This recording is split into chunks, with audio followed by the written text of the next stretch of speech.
Hey there. Almost everyone at some point in their life will go through a time of trial. A time of great hardship when one negative thing leads to another. Sometimes this can be like a domino effect, and everything you try to do to make things better or to do some kind of damage control brings around the opposite results than you're looking for, and the responses and outcomes that you're getting are exactly what you'd like to avoid. Perhaps during one of these horrible periods in life, you could find yourself finding it hard to cope or to see things clearly, and thus at a time where you could do with being most competent and skillful, you're actually finding it very hard to do anything effectively. In this video, I'm going to share a strategy which I devised when I was young and which I found works brilliantly for these kind of times in life.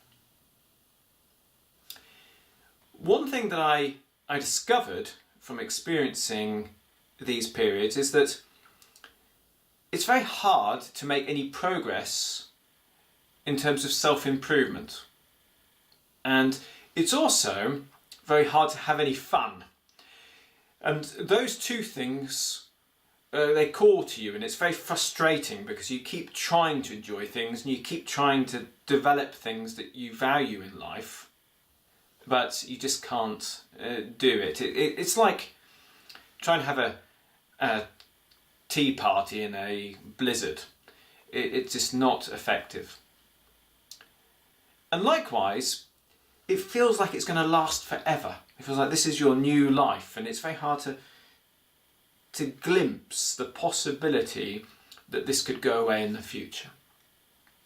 So what I found beneficial was to get a calendar or a diary, maybe even an online one, and to go and mark 6 months in the future. Just mark a date for 6 months in the future, and my mission then changes. I let off any self-improvement. I don't try to enjoy myself. I'm just aiming to get to that date. And in a strange way, that takes off a bit of pressure. So during that time, the goals are to invest in the future and to live for others. And this can be a very beneficial thing to do.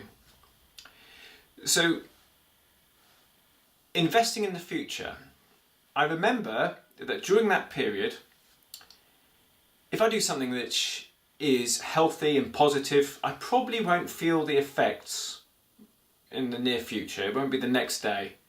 It'll probably be just after that 6-month date, because I'm too tired, I'm too frazzled, I've been through such hardship that I won't feel the benefits straight away. But I know that in 6 months' time I will be there, and I will be very grateful to have invested in the past in good health or in positive interactions with the world. And for others, I'm aware that I'm having a terrible time, but they are actually capable of enjoying things, so I can do kind things to help them. And I also use my own hardship to be compassionate towards others, to know that people could be going through the same kind of period, and just a smile may be of help to them. So once I've marked this date, then comes the second phase in the strategy.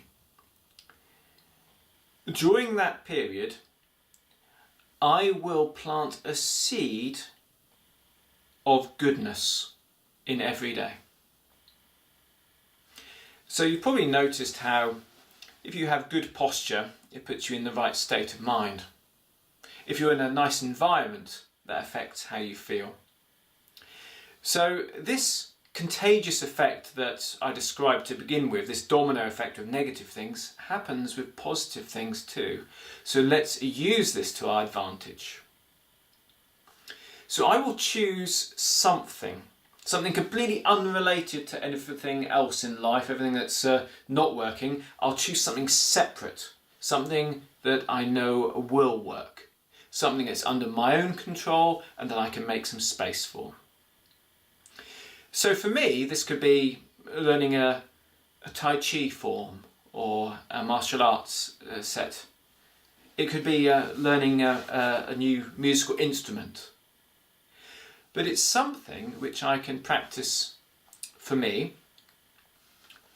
and where I can grow a seed of goodness.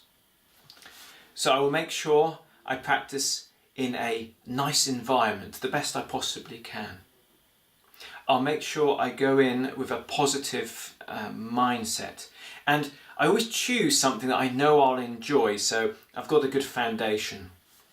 I'll make sure just for that period my posture's right, my mental posture's right, my breathing's in order, and I'll start very gentle. It's a little bit every day, but I'll grow that.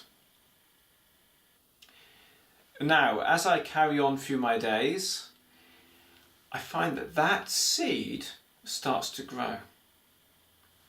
And I get further along that Tai Chi form, or I get better at the musical instrument, or whatever undertaking that I've chosen. You could be doing a beautiful improvement project on your garden. You could be learning to paint. You could be making a new set of friends by going to a yoga class, anything like that. But growing this seed every single day, watering the thing that I want to grow and letting go of anything that I don't want in my life, and just carrying on. And what I've found is that this is very powerful, because my efforts are going into an area which isn't contaminated by the chaos that's going on, and that helps me to cope. Just having that island is wonderful. Likewise, the ripple effect we talked about starts to happen. So that time you've created that seed of something good starts to ripple out back into the other areas of your life. The good posture, the right breathing, the correct attitude starts to have a subtle effect. And this means you start to attract the right influences in to these areas too. I've never found that by the time I get to that date, things haven't turned around. And for this reason, I offer this as an approach for you. So, in times of great hardship, lower your expectations for how much you're going to be able to achieve. Invest in the future, knowing that enjoyment and the good results will take longer to appear than normal. And sow a seed of something good in your life that can't be taken away from you and can't be contaminated from everything else going on, and grow goodness from that. This approach I found to be extremely powerful and effective, and I hope that it works for you. My name's Martin Folks. Until next time, let's let every word, thought and action count.